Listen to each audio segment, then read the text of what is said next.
tell us a little bit about your roots as a dealer in New York? Sure. I started, like many dealers do, as a collector. I was collecting iridescent glass from the turn of the last century, mainly Lotz, which was a competitor of Tiffany.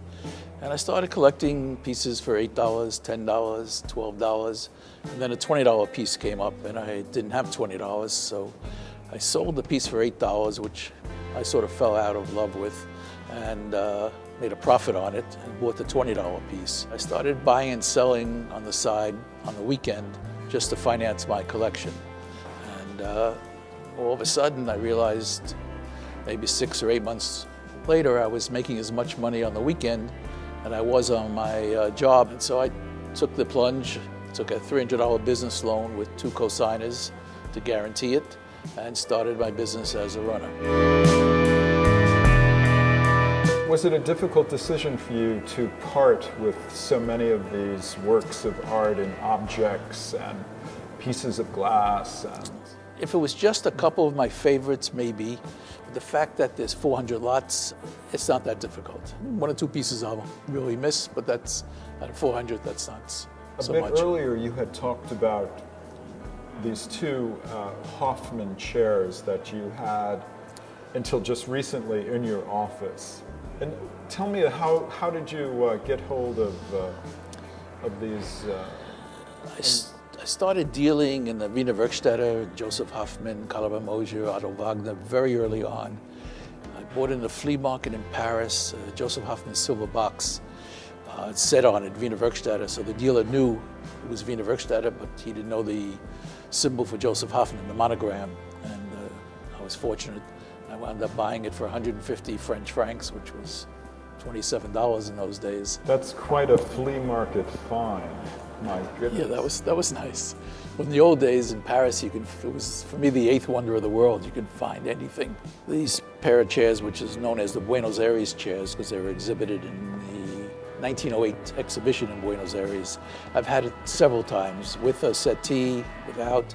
And these 2 chairs, which are, as you can see, it's the original leather and original condition, I bought, probably about a dozen years ago or so, and I put it on the outside of my desk for clients or friends to sit and be able to talk to me.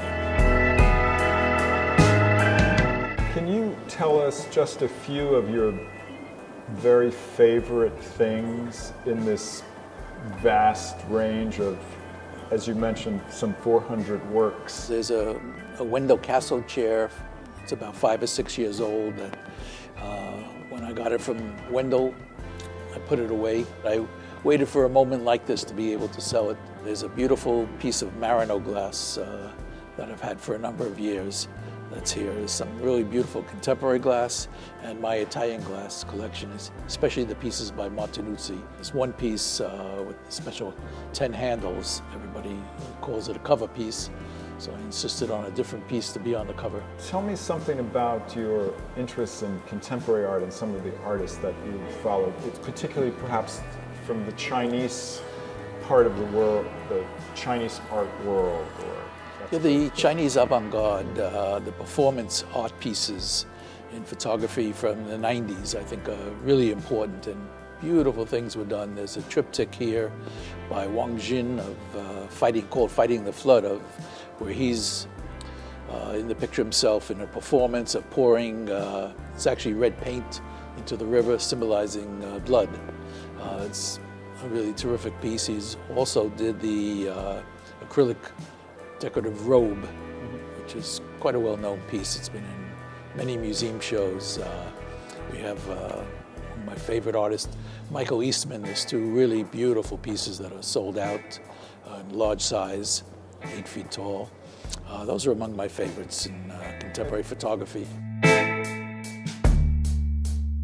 What would you say to collectors, either seasoned collectors or collectors coming into these different areas that you've been involved in for decades? Is there any particular advice? Sure. See as many exhibitions as you can. Study, read the books, look through them, go to auctions, go to art fairs, antique fairs. The more you learn, the more you know, and buy what you love.